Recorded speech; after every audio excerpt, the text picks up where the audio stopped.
Graça e paz, queridos, estamos de volta para mais uma tarde, mais um momento de muito aprendizado com Deus. Tenho certeza que será uma hora maravilhosa na nossa última aula de eclesiologia. Nós que estamos aqui já há 4 semanas ministrando a matéria de eclesiologia para o CETAP, em Seminário Teológico Avivamento Pleno. Estamos gravando essas aulas ao vivo, para que todos os irmãos tenham acesso e possam participar conosco. Então, você que já está chegando, seja muito bem-vindos, continua com a gente, lembrando que independente dessas 4 aulas, todos os sábados, 5 horas da tarde, eu estou na minha página PR Geisiel Santos, fazendo lives de estudos ao vivo aqui, todas as tardes, de sábados, 5 horas da tarde, nós estamos ao vivo na minha página pessoal, PR Geisiel Santos. Ou então acompanhe aqui no Facebook. Você que ainda não curtiu a página, não é um seguidor, entra lá, curte, segue. Eu tenho certeza que será abençoador para a sua vida, cada semana com um tema novo, cada semana com um assunto novo, que só terá a acrescentar ao seu ministério, à sua vida pessoal com Deus. Amém? Minha esposa já está entrando aí, ela está na administração da minha página hoje. Bom, portanto, está com o meu nome Geisiel Santos, divino, lá de Angra dos Reis, pastor Derivan, que está recuperando da cirurgia, que conosco também. Seja muito bem-vindo, querido, boa recuperação para ti. Amém. Muitos irmãos que já estão entrando aqui, conforme os irmãos vão entrando, os nomes vão ficando cada vez mais rápido aqui, a gente ainda não consegue ver o nome de todos, mas sejam todos bem-vindos. Corre lá, avisa todo mundo que a gente já está online. Amém. O Leonardo entrando também, o presbítero Leonardo lá de Angra. Avisa todo mundo aí, copia o link, compartilha no WhatsApp, compartilha no seu Facebook, tá bom? Use a sua rede social para divulgar a palavra de Deus, para levar a palavra do Evangelho. Lembrando que essas 4 aulas nós ministramos baseado nessa revista de eclesiologia da editora Palavra Verdadeira, tá bom? Que nós fizemos aqui especificamente a pedido do CETAP, a pedido do Seminário Teológico Avivamento Pleno. E nós ministramos aqui 4 aulas que está se encerrando hoje, baseado nessa revista, na matéria de eclesiologia. Todos os alunos do CETAP, meu abraço, as minhas considerações, tá bom? E o meu convite a você é que você fique firme aí, continue estudando, porque tem muita coisa boa para ser aprendida ainda ao longo de cada matéria, de cada professor que vai passar pelo curso. Eu tenho certeza que isso só vai acrescentar na sua vida pessoal e ministerial. Muitos irmãos já chegando, vamos dar início. A gente já está um pouquinho atrasado hoje, mas a gente vai dar continuidade aqui. Eu sei que vai ser bênção para a sua vida. Não deixe de compartilhar, tá bom? Compartilhe, pega, manda para frente aí, divulga, tanto no Facebook quanto no WhatsApp. Use as suas redes sociais para falar de Jesus. Amém? Eu quero usar como texto base de hoje 1 Coríntios, capítulo 12, versículos do 1 ao 7. 1 Coríntios, no capítulo 12, versículo do 1 ao 7, que diz assim: acerca dos dons espirituais, não quero, irmãos, que sejais ignorantes. Vós bem sabeis que ereis gentios, levados aos ídolos mudos, conforme ereis guiados. Versículo 3. Portanto, vos quero fazer compreender que ninguém que fala pelo Espírito de Deus diz Jesus é o anátema. E ninguém que pode dizer que Jesus é o Senhor, senão pelo Espírito de Deus.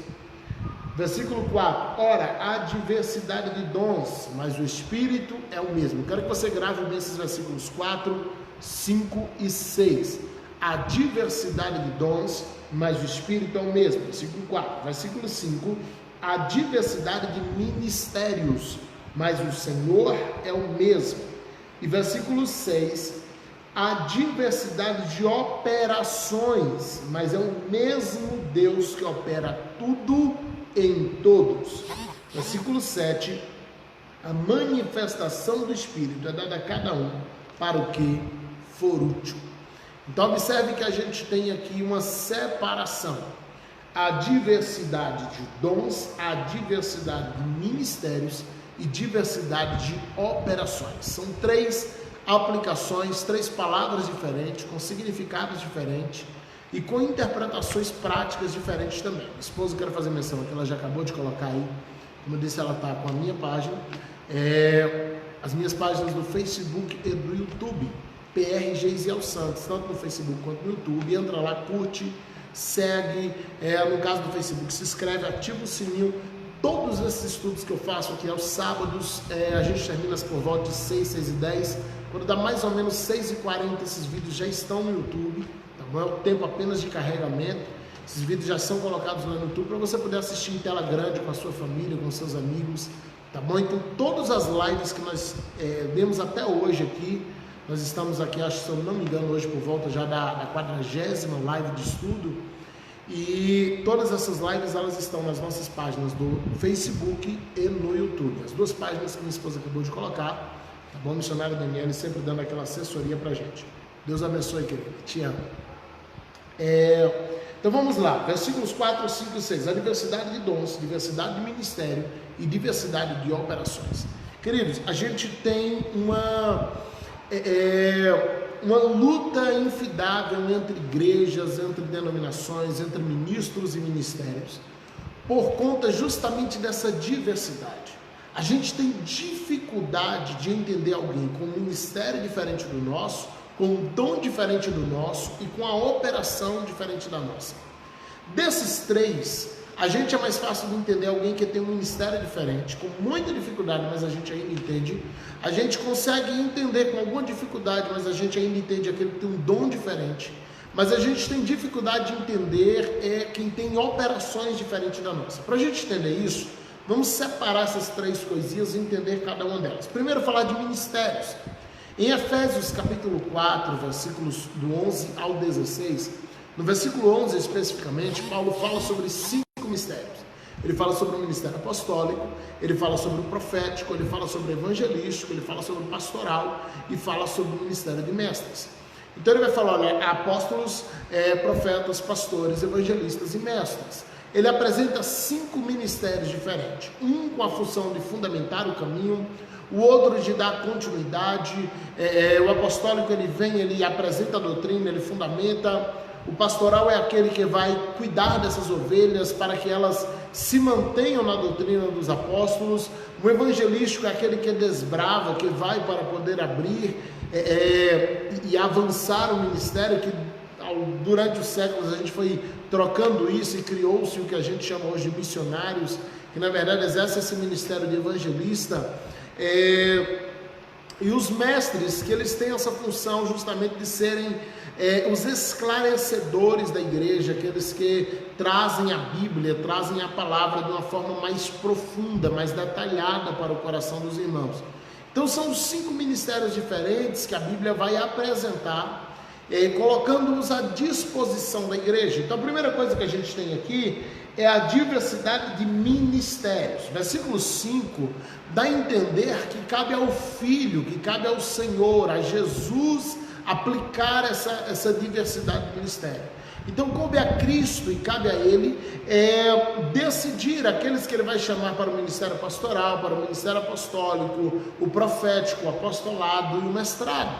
Algumas pessoas, isso é muito natural, elas vão exercer mais de um ministério. Ou seja, é muito normal, por exemplo, o pastor, aquele que exerce o ministério pastoral, ele ter também um ministério de ensino, o ministério de mestre. A gente não pode confundir isso aqui, quando a gente fala dos mestres da igreja, não tem a ver com o mestrado adquirido na faculdade, na universidade, não é isso. A Bíblia está falando de ministérios. Tem muitas pessoas que às vezes academicamente ela tem um conhecimento até menor do que outros, mas que ela possui esse ministério de ensino e possui uma didática que facilita a compreensão dos seus ouvintes para aquilo que ela está ensinando, para aquilo que ela está falando, para aquilo que ela está apresentando. Então ela consegue apresentar o assunto com profundidade, ao mesmo tempo com uma riqueza de detalhe. A Bíblia vai dizer que isso é ministério. Então, é um ministério, pessoal, nem todos têm. O pastor, ele não obrigatoriamente tem um ministério de ensino, porque são ministérios diferentes. Ele pode ter os dois? Pode, mas nem sempre terá.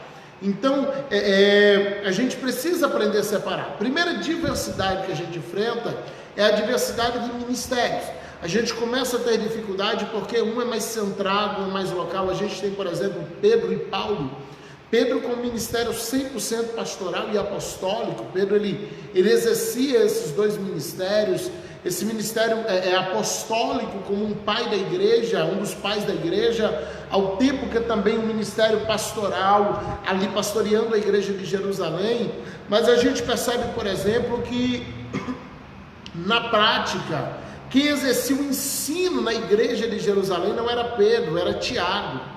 A Bíblia dá a entender que quem exercia essa parte do ensino, de determinar as regras, de trabalhar como as coisas se conduziriam, a gente vai para Atos 15 e outros concílios que houveram, a última palavra no que tangia a representação da palavra não era de Pedro, era de Tiago. Então a gente tinha dois ministérios trabalhando juntos na igreja. Tiago trabalhando no ministério de ensino, Pedro como um apóstolo e também como um pastor. Agora você vai para um outro extremo que é Paulo. Paulo ele tinha um ministério notoriamente evangelístico, ele era apóstolo, ele possuía um ministério apostólico, ele fundamentava igrejas, ele não apenas ganhava as pessoas, mas ele conseguia fundamentá-las no evangelho, coisa que não é prático do evangelista, e sim de um apóstolo. Paulo ele exercia o ministério apostólico, ele exercia com muito mais ênfase o ministério evangelístico, e ele tinha também o seu lado pastoral, a exemplo de Corinto, onde ele pastoreou por 1 ano e meio. Então a gente percebe que Paulo ele permeou por 3 ministérios. A gente não tem, por exemplo, Paulo falando muitas palavras proféticas, muita profecia, ainda que ele vai falar de algumas, ele ensina sobre coisas futuras, mas ele não exerce o ministério de profecias, porque não era o ministério de Paulo. Isso não torna menor, isso não torna menos importante. Então a gente precisa compreender que cada cristão ele vai receber um ministério, ele vai trabalhar dentro desse ministério que muitas vezes domina ele sem que ele nem perceba, às vezes ele nem percebe que ele tem aquele ministério. Eu lembro quando alguém me falou uma vez que o Senhor tinha me dado o ministério de ensino, que o Senhor me usaria para ensino, e naquele momento tudo que eu queria era sair pregando, viajar pregando. Eu queria um ministério que foi criado ao longo das décadas recentes, o ministério de conferencista, que nem existe. Mas era o que eu queria, o ministério de sair pregando em púlpito. Esse ministério não existe na Bíblia. E por que não? Porque não é alvo de Deus que a gente sai por aí pregando para crente, irmãos. Paulo viajou muito, mas onde ele chegava ele abriu uma igreja nova. Então o ministério evangelístico ele se dá onde precisa, onde não se tem a base cristã ainda. E não para simplesmente sairmos viajando para pregar para crente que tem seus pastores e que deveriam ouvir a seus pastores, mas que só ouve quando vê um pregador de fora. Então Paulo exercia esse ministério evangelístico, ele exercia o apostólico, por vezes exercia o pastoral, mas a gente percebe que não era também o forte de Paulo. Então a gente observa que eram ministérios diferentes, eram ministérios totalmente opostos. A Bíblia vai dizer a diversidade de ministérios, versículo 5, mas é o mesmo Senhor que está operando tudo. E aí, depois de encontrarmos a diferença de ministério, a gente vem e encontra a diversidade de dons. Esse é o segundo passo. O presbítero Moacir colocando aqui que é importante esclarecer isso. É muito bom termos esclarecido esses detalhes, porque às vezes a gente erra por não compreender.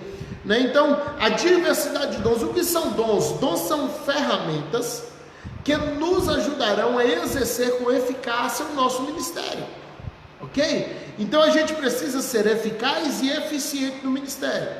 Eficaz fazendo as coisas acontecerem, eficiente fazendo isso acontecer de uma forma correta, de uma forma rápida, de uma forma prática. E como é que eu consigo fazer isso? É através do uso dos dons. Quando eu pego os dons como ferramenta para o ministério, qual é a primeira coisa que Deus me entrega? O ministério, ainda que eu não saiba. O Senhor ele entrega o ministério para alguém no momento que ele se encontra com Cristo. Só que essa pessoa ainda não sabe.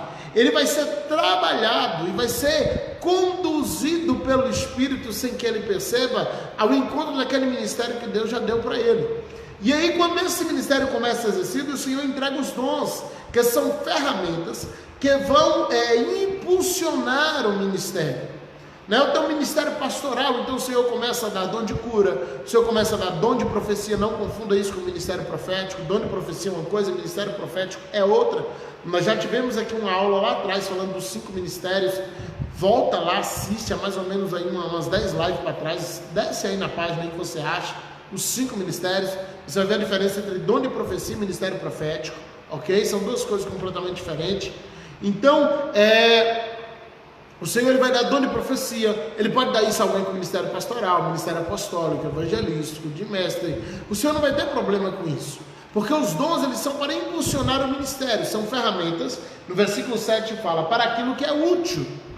Observe que Pedro ele chegava no templo, quando ele vai chegando com João, ele cura o enfermo, né? Cura aquele homem coxo, e através do dom de cura aquele homem é curado. Minha mãe colocando em pastor Edivaldo, saúde a todos que capazes do Senhor Jesus, amém. Minha mãe e meu pai sempre atentos aqui com a gente, participando, Deus abençoe, sejam bem-vindos. Pedro e João cura aquele homem, e na sequência, quando junta as pessoas para ver o homem que fora curado, que era coxo há 40 anos, eles pregam a palavra e ganham quase 3.000 pessoas.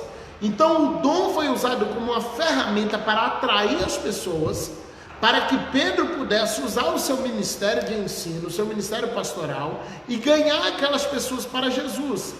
Qual o problema que se dá em torno dos dons? É quando eu uso o dom para atrair, e eu atraio as pessoas pelo dom e para o dom. Eu posso atrair as pessoas pelo dom, mas eu não posso atrair para o dom. Eu atraio pelo dom, mas eu atraio para a palavra. Pelo que é o meio que eu usei, para o que é o fim onde eu quero chegar. O problema é quando eu atraio as pessoas para a igreja pelo dom de profecia que é usado nessa igreja, ponto. Mas quando essas pessoas chegam, elas vêm pela profecia e chegam aqui e só recebem profecia, e elas não recebem a palavra. Então elas foram atraídas pelo dom e para o dom, e isso não edifica elas, isso não estrutura, não firma elas, ok? Então assim, o dom ele serve de sinal para atrair. E uma vez que essa pessoa é atraída pelo dom, ela precisa ser conduzida para a palavra. O fim tem que ser sempre a palavra. Tudo que eu faço tem que conduzir essa pessoa a conhecer a palavra, porque a palavra é Jesus. Então, todos os dons que o Senhor me dá são ferramentas para atrair as pessoas e levá-las até a palavra. Elas vão sendo conduzidas pela manifestação do dom, a fim de que, uma vez firmadas, elas fiquem pela palavra. E elas já não venham mais para a igreja pelo dom, mas elas venham pela igreja pela palavra, para conhecer a palavra, se estruturar na palavra. Então o dom é uma ferramenta para atrair. Ele é um sinal não para ímpios, ele é um sinal para a edificação de crentes, ok? É dado a cada um para o que é útil. Então cada um evangelista ele vai ter o seu ministério, receber os dons para atração.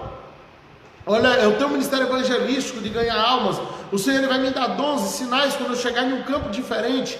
Por quê? Porque ele precisa disso para atrair pessoas até a mim. Chegando aqui, eu preciso firmá-las na palavra, ok? Então se o meu ministério é pastoral, o Senhor vai me dar aqui dons que fundamentem meu ministério. E as pessoas vão ser atraídas pelos dons, mas eu preciso firmá-las na palavra. O meu ministério é apostólico, é profético. Mais uma vez eu digo, não confunda dom de profecia com ministério profético. Dom de profecia fala um por vez. Ministério profético, ele fala uma geração. Ministério profético, ele fala um povo, ele fala uma cidade, ele fala uma igreja como um todo. O ministério profético, ele é abrangente. O dom de profecia, ele é individual. Então a gente não pode confundir essas duas coisas. E lembrando que o dom é uma ferramenta que vai intensificar meu ministério. Ele atrai as pessoas até o meu ministério. E eu conduzo essas pessoas à palavra. O fim vai ser sempre a palavra. Ok? Presbítero Moacir colocando aqui agora, o Senhor esclareceu algo profundo da parte de Deus na igreja, para que as pessoas vão entender que a palavra é a importância dentro da igreja. Sim, a palavra é o fim de tudo. Ela precisa ser o alvo da igreja, o alvo do novo convertido, ele ainda é o dom, porque é uma ferramenta de atração. Mas uma vez que ele chega, a igreja tem que atrair pelo dom, mas não para o dom. Eu atraio pelo dom e conduzo para a palavra, porque é a palavra que vai sustentar, é a palavra que vai firmar, é a palavra que vai estabelecer. Amém? Então a diversidade de ministérios, primeira coisa que a gente já viu. A diversidade de dons, a gente precisa ter isso em mente. Nem todo mundo vai ser usado no mesmo dom. E isso não faz uma pessoa menos crente do que a outra, menos importante do que a outra, não. Porque os dons é dado para a utilidade do ministério que a pessoa tem. Tem dons que não vão ser úteis para determinado ministério. A gente precisa compreender isso. A gente precisa entender essas coisas. Mas o mais polêmico de todos está no versículo 6. Que diz assim, estamos estudando 1 Coríntios 12, porque há diversidade de operações. Quando eu falo que há diversidade de operações, eu preciso ficar atento. Deixa eu só dar um ajustezinho na rede aqui. A gente teve uma quedinha aqui, mas já voltamos. Quando eu falo de diversidade de operações, eu prefiro ficar atento a algumas coisas. Por exemplo, nem todas as pessoas são usadas de forma igual. A gente usa, por exemplo, eu tenho aqui na revista, na página 24, a exposição de dois pastores. Nós vamos chamar de pastor A e pastor B. Então, qual o ministério do pastor A? Ele tem o ministério pastoral. Qual o ministério do pastor B? Ele também tem um ministério pastoral. Então observe que esses dois têm o mesmo ministério, começaram igual, ok? Qual o seu ministério, pastor A? Pastoral. Qual o seu ministério, pastor B? Pastoral. Eles têm o mesmo ministério. Agora a gente parte para os dons, porque os dons intensificam o ministério, ok? Então qual o ministério do pastor A? O pastor A tem qual o dom do pastor A? O pastor A tem dois dons. Ele tem o dom da palavra, a sabedoria da palavra, a ciência da palavra, e ele tem o dom da fé. Então ele tem o pastor A, ele tem o ministério pastoral, e ele tem o dom da palavra, ele tem uma sabedoria profunda na palavra. A gente observa que ele também tem um ministério voltado para o ensino, o ministério de mestre está agregado a ele, e ele tem o dom da fé. Então ministério pastoral, os dons da palavra e da fé. Agora o pastor B, que também tem um ministério pastoral, ele tem os dons de profecia e de cura. Então você tem duas pessoas com o mesmo ministério. Pastor A e pastor B têm ministério pastoral, mas um tem o dom da sabedoria da palavra, o outro tem o dom da profecia e da cura.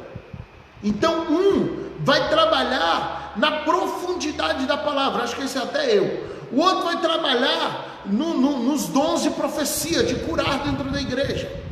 O ministério é o mesmo, os dons mudaram, mas aí a Bíblia fala que há diversidade de operações. Então o pastor A, que tem ministério pastoral, o dom da sabedoria da palavra, qual é a operação do Espírito na vida dele? Ele é uma pessoa calma, ele é explicativo, ele é uma pessoa que traz aquela palavra profunda com uma tranquilidade. Pastor Derivan, acho que estamos chegando em ti agora, né? Pastor Derivan que traz uma palavra calma, tranquila, muito explicativa. Então qual a operação na vida do pastor A? Eu acho que eu estou achando aqui que é o pastor Derivan que está nos assistindo. Ele é calmo, explicativo, ele é tranquilo, ele traz uma explicação da palavra com toda a calmaria do mundo. É a operação do Espírito na vida dele. Qual a operação do Espírito na vida do pastor B, que tem ministério pastoral, ele tem dom de profecia e cura? E qual é a operação? O Espírito usa ele de forma barulhenta, de forma agitada, ele chega, ele gera um movimento dentro da igreja. Então observe que esses dois pastores, eles têm ministérios iguais, mas eles têm dons diferentes. Mais do que isso, eles têm operações diferentes. Um opera na brisa, na calma, o outro opera no tornado, chega na ventania e toca fogo em tudo. Então, meu irmão, aí se você vai ouvir os membros desses dois pastores, aí o membro do pastor A, você perguntar para ele: o que você acha do pastor B? Não, ele é menino, é imaturo, só faz barulho, olha a bagunça que faz. Aí a gente vai ouvir os membros do pastor B e fala assim: o que você acha do pastor A? Ele vai dizer assim: não, o pastor A deve ser muito frio, calculista, controla o espírito. Mas você tem que colocar: meu pai também é calmo, explicativo, né? Não, pastor A, ali não tem unção, não tem. Como ele prega calmo. Então a gente observa que os fãs, o público, ele começa a determinar se ele gosta do ministério do pastor agitado. Ele vai dizer que o calmo não tem unção. Se ele gosta do ministério do pastor calmo, ele vai dizer que o agitado é desorganizado. E foi isso que gerou a polêmica em Coríntios. Quando Paulo ele vai falar em Coríntios 3, ele fala assim: porventura não sois carnais? Se há entre vós divisão, não são todos carnais? Porque um está dizendo eu sou de Paulo, o outro diz eu sou de Pedro, outro diz eu sou de Apolo. Por que isso acontecia? Porque os irmãos começaram a se identificar com a operação do Espírito na vida desses homens, de modo que eles desprezavam quem pregava diferente do ídolo deles. E aí Paulo fala assim: eu plantei, Apolo regou, é Deus que está dando crescimento. Nunca foi sobre nós, gente. Não faz diferença se a operação do Espírito na minha vida é agitada ou se na vida do meu companheiro é calma. Isso é diferentes operações do Espírito. Aí o que a Bíblia tem a falar sobre isso? Versículo 4 de Coríntios 12. Versículo 6. Há diversidades de operações, mas é o mesmo Deus que está operando tudo em todos. Há uma diversidade de operações, são muito diferentes um do outro, mas é o mesmo Deus que usa um na calmaria e usa outro na agitação. Se a gente olhar, por exemplo, no cenário que a gente citou de João 2, Pedro e João subindo para o templo, João 3, né? Pedro e João subindo ao templo para orar. Gente, você imaginar Pedro e João andando junto, sabe, não tem como nem descrever isso, porque Pedro era aquele camarada agitado, que estava com a espada na cintura, e eu resolvo, eu faço, eu aconteço. Pedro escreve uma epístola, ele diz assim, olha, a pessoa que desviou, ele é como um cão que vomita e come o vômito, é como uma porca que o dono lava e ela volta a deitar na lama. O desviado é como um cachorro que come vômito como uma porca. Aí você vai ver João falando do mesmo assunto. João diz, filhinhos, essas coisas vos escrevo para que não pequeis. Todavia, se pecardes, tendes um advogado, a saber, Jesus Cristo. Olha a diferença desses dois homens falando do mesmo assunto. Era para a gente imaginar se são inimigos. Não, esses dois nem se falam. Não tem como dizer que esses dois são amigos. Mas dá na hora nona, tá os dois indo juntinhos para o templo orar. Andaram juntos, caminharam juntos, congregaram juntos, pastorearam juntos. Eu não consigo imaginar como isso dava certo. Mas eles estavam lá porque aquilo que unia eles era maior do que aquilo que afastava. Eles entendiam que a diferença de operações, de dons, não era sinal de que um era mais crente ou mais espiritual, mas apenas de que o Espírito usava eles de forma diferente. Deixa eu ler só uma frase que foi colocada aqui. A blusa branca aqui não está me ajudando muito no retorno. É verdade, Geisiel, dentro dessa situação que você colocou aí, as pessoas têm que entender, e é maravilhoso ouvir isso, para não haver dentro da igreja, entre os irmãos, o julgamento, né? Agora sim as pessoas vão entender, através disso, as pessoas vão entender, através disso aí, que Deus trabalha de forma diferente, mas é o mesmo Espírito. Amém. Muita luta aqui, eu estou com a blusa branca e as letrinhas saem brancas também, aí sai no retorno aqui, complica tudo. Sabe, mas é justamente isso que precisa ser entendido. Deus trabalha de forma diferente, queridos. São operações diferentes. A gente não pode deixar o nosso gosto pessoal, traçar o outro como se o outro fosse menos espiritual. Não, ali tem menos unção. Às vezes aquele calmo tem muito mais unção do que o agitado. A única questão é que Deus usa ele de forma calma. E a gente precisa valorizar essas diferenças. Um outro ponto que gera muita confusão, e a gente precisa entender isso também, é a diferença na adoração. Observe que a gente falou até agora de Deus usando pessoas de forma diferente. Esse é um ponto. Agora imagina que pessoas adoram de forma diferente. Agora eu não falo mais do que vem de Deus para mim, mas do que vai de mim para Deus. Isso vai ser influenciado pelo quê? Pelo ensino que a pessoa recebeu quando ela chegou na igreja. Isso vai gerar muita influência. A forma do ambiente em que ela passou a congregar, o jeito que os irmãos adoram, que os irmãos cultuam, isso vai interferir na adoração dela, na formação dela. A personalidade dessa pessoa, tem pessoas que é turbinada. Vocês já percebem aqui que eu sou da agitação. Outra é mais calmo, mais tranquilo, mais suave. E isso vai gerar uma diferença na adoração também. Eu e minha esposa trovão, é voz de trovão e voz de anjo, sabe? É um na calmaria, não sei se anjo fala calma, mas colocamos assim, acho que sim. Ela falando na calmaria e eu falando no turbinado aqui. Então assim, isso vai interferir na adoração.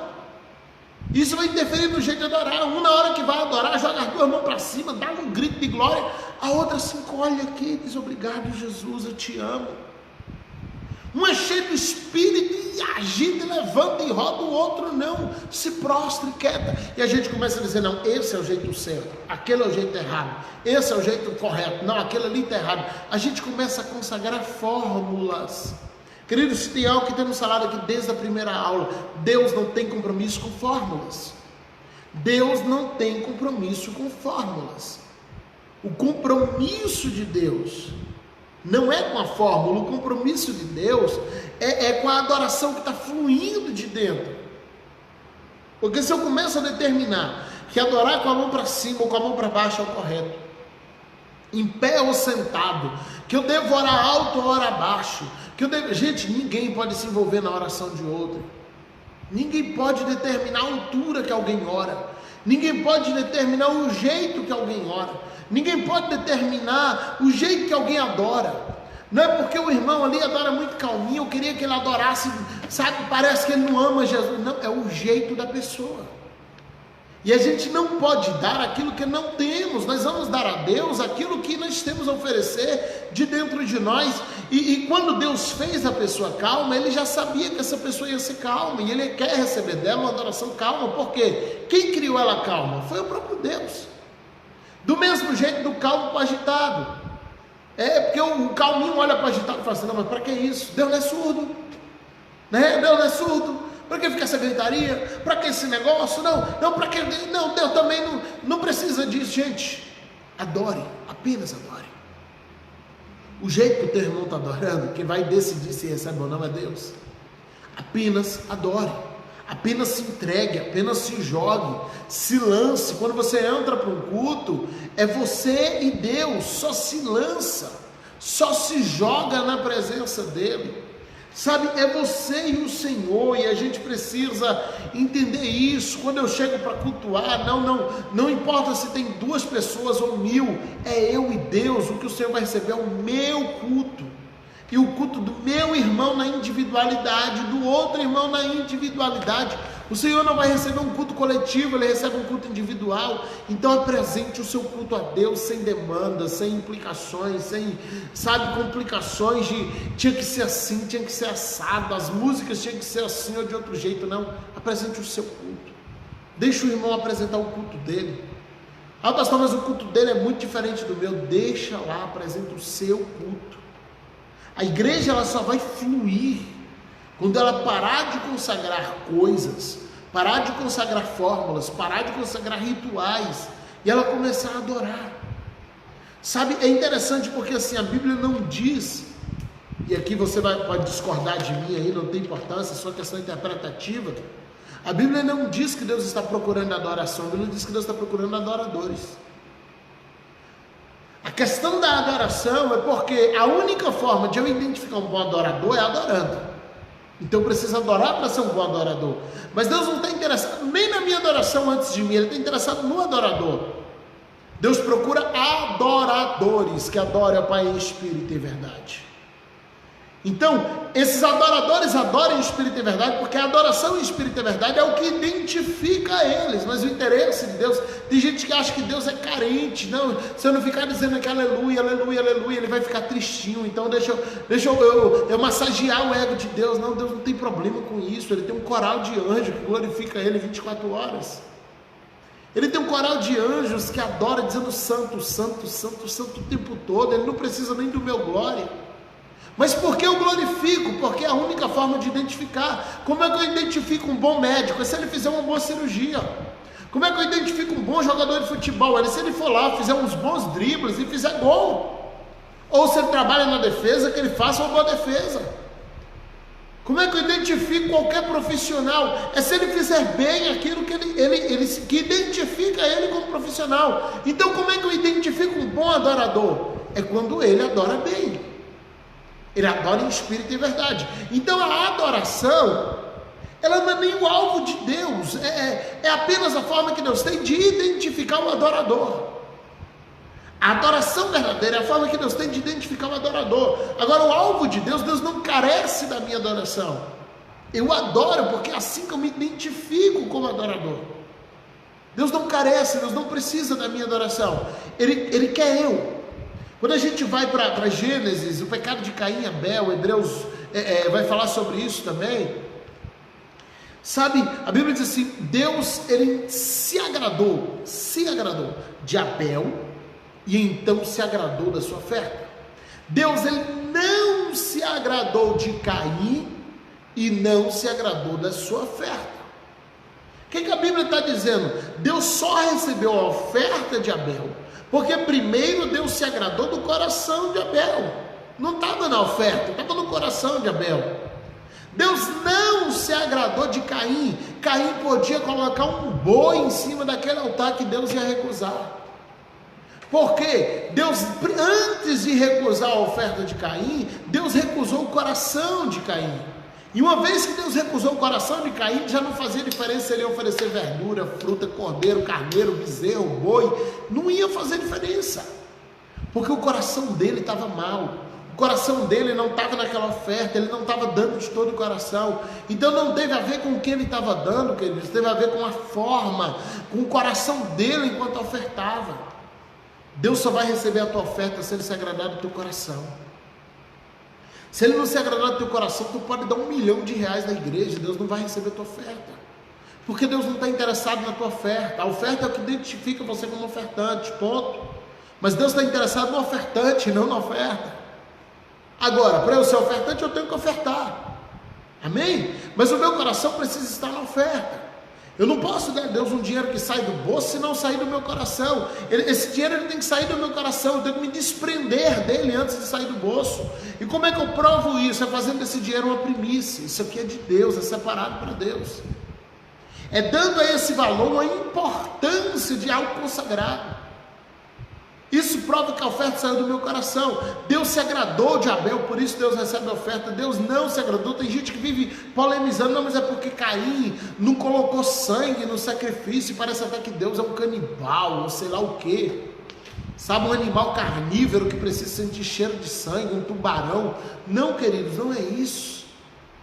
Caim podia ter oferecido a coisa mais simples naquele altar. Se Deus visse sinceridade no coração dele, sabe, Deus ia receber a oferta de Caim. Mas Deus não se agradou de Caim, foi por isso que a oferta foi recusada. Deus nem olha o que está sendo oferecido se o coração não é bom. Primeiro ele precisa receber teu coração. Ele primeiro, antes de receber o louvor que sai da sua boca, ele tem que receber um louvor que sai da alma. Você tem que querer fazer isso, sabe? Deus está interessado no adorador, não é na adoração. A gente está apresentando coisas para Deus sem se entregar. A gente dá as coisas, mas a gente não se entrega. A gente oferece a música, mas a gente não oferece o louvor, porque a música sai de uma corda vocal bem afinada, mas o louvor não, ele sai da alma. Então, sabe, tem muita gente aí que ele não tem nenhuma boa música para apresentar, mas ele louva a Deus. Não adianta eu dar uma boa música se eu não tiver um louvor para dar.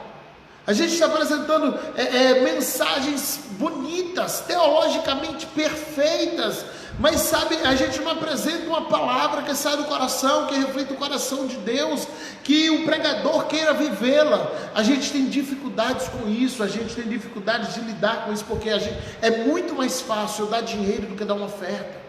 É muito mais fácil eu chegar lá e colocar um dinheiro para as pessoas verem e dizer, olha, eu ofertei, do que eu entregar meu coração. Jesus, ele vai para a beira do gasofilácio e aquela mulher, ela chega e a Bíblia diz que as pessoas davam fortunas naquele gasofilácio. Ela chega, ela dá 2 moedinhas. Jesus fala, foi a maior oferta hoje. Por quê? Os outros deram sobras, era muito, pastor, era muito sim, mas não tinha no coração deles uma importância de coisa sagrada, uma importância de gratidão. Quantas pessoas que elas são fiéis no seu dízimo, mas todo mês elas olham para o dízimo com tristeza e dizem, eu vou dar, né, porque tem que dar. Porque senão Jesus vai tomar meus bens. Não, Jesus não vai te tomar nada, queridos. Ele não é ladrão para roubar tuas coisas. Ele quer que você seja grato, entenda que o que você tem foi Ele que te deu.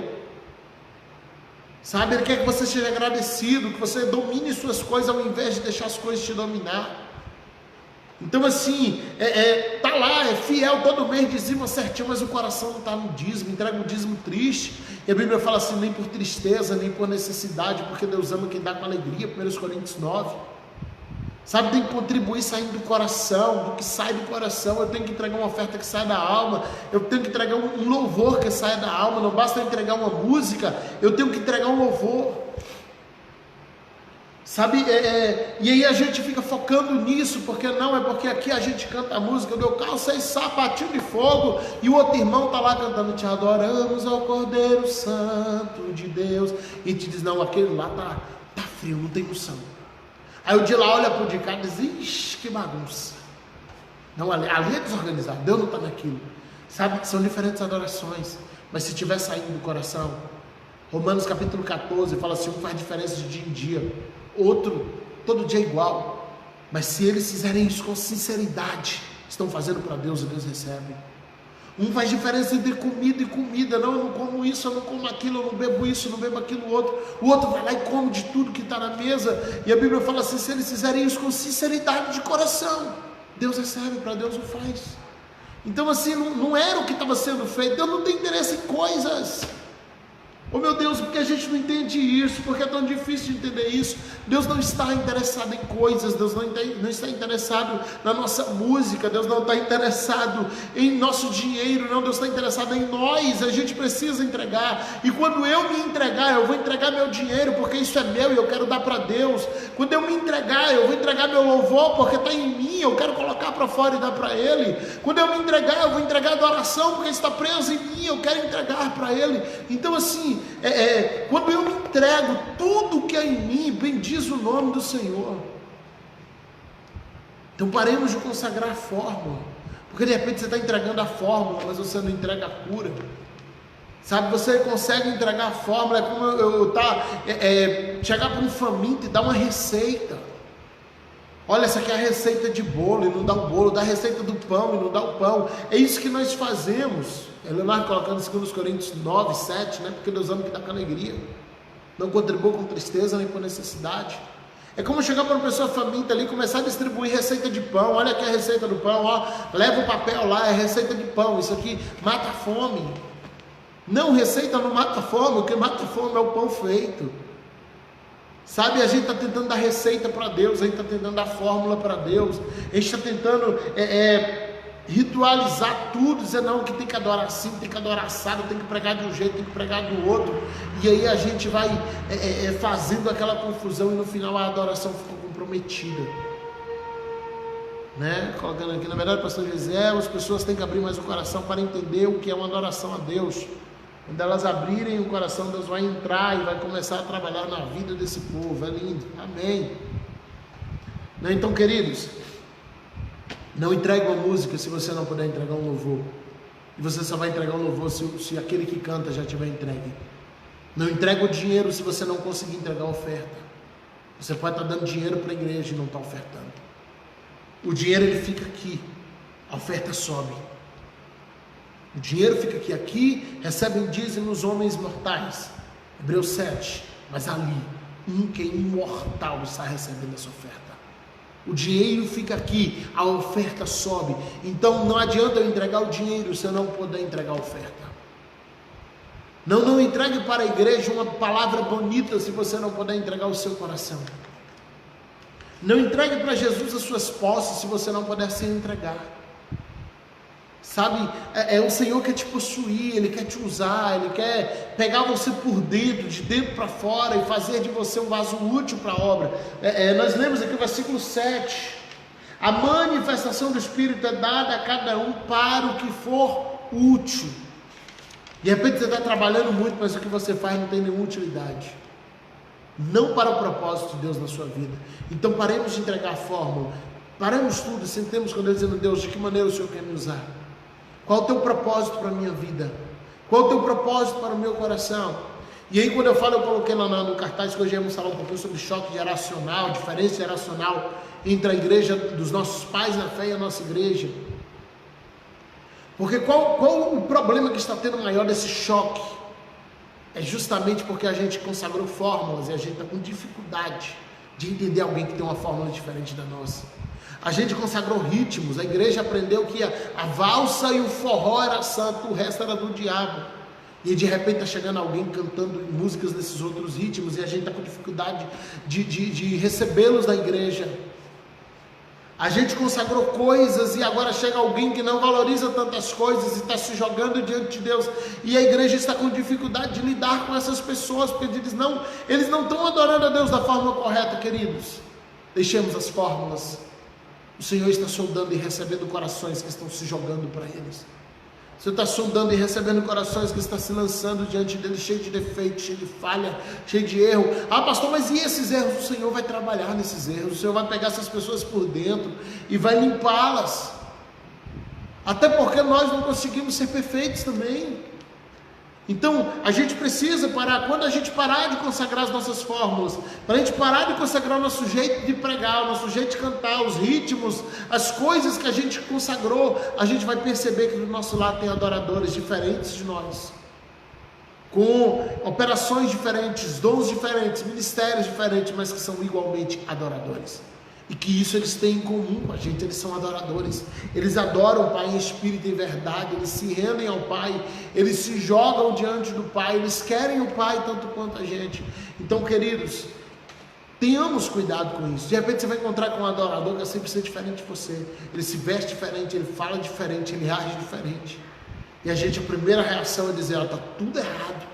Está tudo errado. Não está errado, é só diferente. E o Senhor, Ele sabe como pegar essas pessoas e trabalhar. Ele sabe como pegar essas pessoas e usar. E a gente precisa entender que se Deus está fazendo... Olha para Pedro.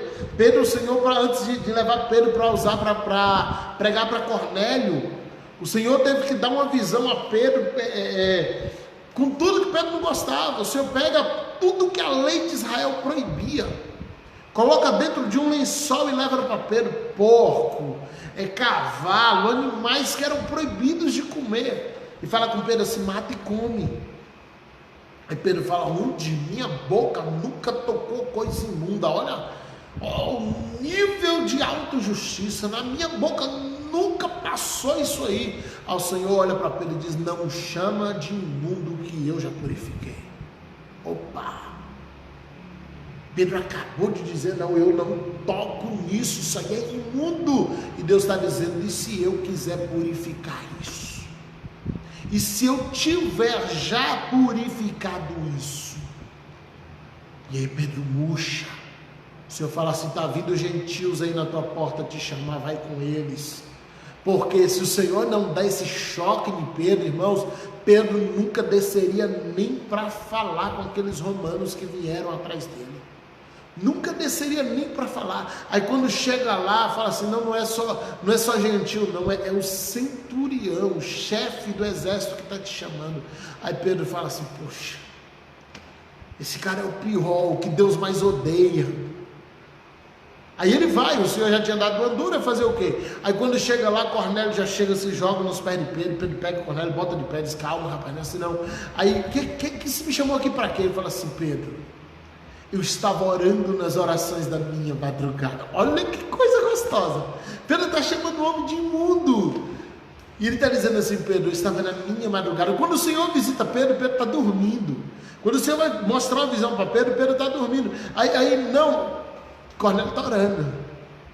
E um anjo me apareceu e mandou te chamar, porque você vai me ensinar todas as coisas. O que o Senhor está falando com Pedro? Está dizendo, Pedro, antes de julgar, se coloca à disposição para mudar a vida dele. Antes de julgar, se coloca à disposição para ser o discipulador dele. E aí Pedro chega e começa a pregar. E aí quando Pedro começa, ele vai dizer assim, olha, enquanto falávamos. Não, ele não terminou a mensagem, ele não teve essa oportunidade. Enquanto falávamos, o Espírito veio e encheu eles, começaram a falar em coisas estranhas. E aí Pedro e os demais discípulos começam a ficar em choque, dizendo, uau, a gente estava esperando acabar a mensagem para perguntar quem quer aceitar Jesus, e eles estão falando línguas estranhas. Aí eles chegam e falam assim, já que estão falando língua estranha, bora batizar, se o Espírito desceu. Aí observa que na vida desses homens é tudo o contrário, eles são batizados no Espírito Santo primeiro, depois eles são batizados nas águas. Aí quando acaba tudo que estão lá no mistério, falando em língua, fala assim, fica conosco mais uns dias e nos ensina como é que é ser crente. Aí eles estão dizendo assim, nós já fomos batizados no Espírito Santo, batizados nas águas, agora a gente quer aceitar Jesus. É de trás para frente. Fica com a gente mais uns dias que a gente precisa aprender aí, porque a gente quer ser gente também. Sabe, é o inverso. O Senhor começa a fazer tudo o inverso, porque se o Senhor não intervém, passa na frente, Pedro não batizava aquele povo. Ele diz, eu vim aqui pregar, o Senhor mandou ensinar, não mandou batizar gentil. Quando Pedro volta, os apóstolos cercam ele e falam, você é doido, o que é que você estava fazendo? Você batizou gentil, nós vamos te excomungar. Aí Pedro tem que dizer, mas eu estava pregando. Eles começaram a falar em línguas estranhas. Eu estava pregando, o Espírito desceu na sala e encheu eles, e a gente que estava cá se achando tal, ficamos só assistindo, a gente não se encheu junto com eles. Eles encheram e a gente ficou olhando. Dá até raiva. E aí os apóstolos falaram, se for assim, então a gente entendeu que realmente o Senhor está no negócio, não vamos se meter nisso não. E dali eles começam a pregar para gentios, porque eles entendem que o Senhor havia começado a trabalhar no meio de um povo que não era os judeus.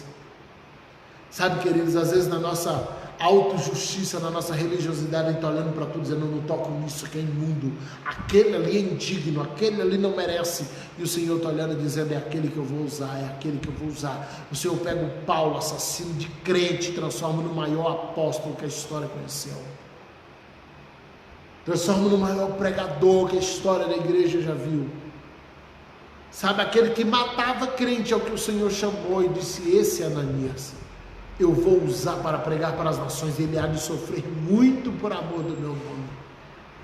Então, meu irmão, não tenta pegar Deus e colocar dentro de uma caixinha. Não tenta pegar Deus e colocar dentro da nossa denominação. Deus não cabe na minha igreja, Deus não cabe no templo aqui onde eu pastoreio, Deus não cabe aqui. Não tenta colocar Deus aqui dentro, ele vem sobre este lugar. Ele sendo tão grande, ele se faz pequeno, ele entra aqui. Não, mas ele não pode morar aqui, ele mora aqui. Ele não mora no salão. Ele habita em nós. Então entenda uma coisa, não tenta colocar Deus dentro do teu ritual, do teu dogma, do teu ritmo, dentro do teu estilo. Não tenta pegar Deus e colocar dentro das regras da tua denominação, não. Nós só vamos ser igreja de verdade quando a gente entender que Deus é Deus e a gente é nada. A gente está aqui embaixo só para adorá-lo, para bendizê-lo, para exaltá-lo, porque ele nos deu tudo. E mesmo nós não sendo nada, ele nos amou, nos adotou e hoje nos chama de filhos, de herdeiro do céu, de herdeiros do Senhor. Um dia moraremos com ele para sempre. Sabe, eu quero finalizar aqui esse ciclo de 4 aulas falando de eclesiologia. Nós ministramos baseado na nossa revistinha da editora Palavra Verdadeira. Agradeço ao pastor George Costa, que nos confiou ministrar essas aulas aos seus alunos. Estamos gravando aqui para o setup, estamos fazendo isso ao vivo. E você que pegou apenas 1 ou 2, volta lá, assiste as 4, tá bom? Tenho certeza que vai ser abençoador. Você que é pastor e quer conhecer o nosso material, nós temos 32 revistas lançadas, que vai ser abençoadora para a sua igreja também, tá bom? E vai mudar a história aí da escola bíblica da tua igreja. Mas eu quero finalizar com essa palavra. Queridos, Deus é maior do que os nossos ritmos, os nossos dogmas, os nossos rituais. Deus é maior que tudo isso. Deus é maior que tudo isso. A gente precisa entender que é Ele quem dita as regras, é Ele quem estabelece quem Ele quer estabelecer. Não vamos bancar o Ananias, que quando o Senhor falou que usar Paulo, Ananias tentou pregar para Jesus. Não, é porque o Senhor não sabe, mas esse homem aí, ele mata crente, ele veio aqui para pegar a gente. Ananias está dizendo, o Senhor está desinformado, mas deixa eu te informar aqui quem é Paulo, quem é Saulo. O Senhor diz, não, Ananias, eu sei quem ele é, só que eu escolhi ele, eu chamei e escolhi ele. Então, meu irmão, há diversidade de ministérios, mas é o mesmo Espírito. Há diversidade de dons, mas o Senhor é o mesmo. Há diversidade de operações, mas é o mesmo Deus que opera tudo em todos.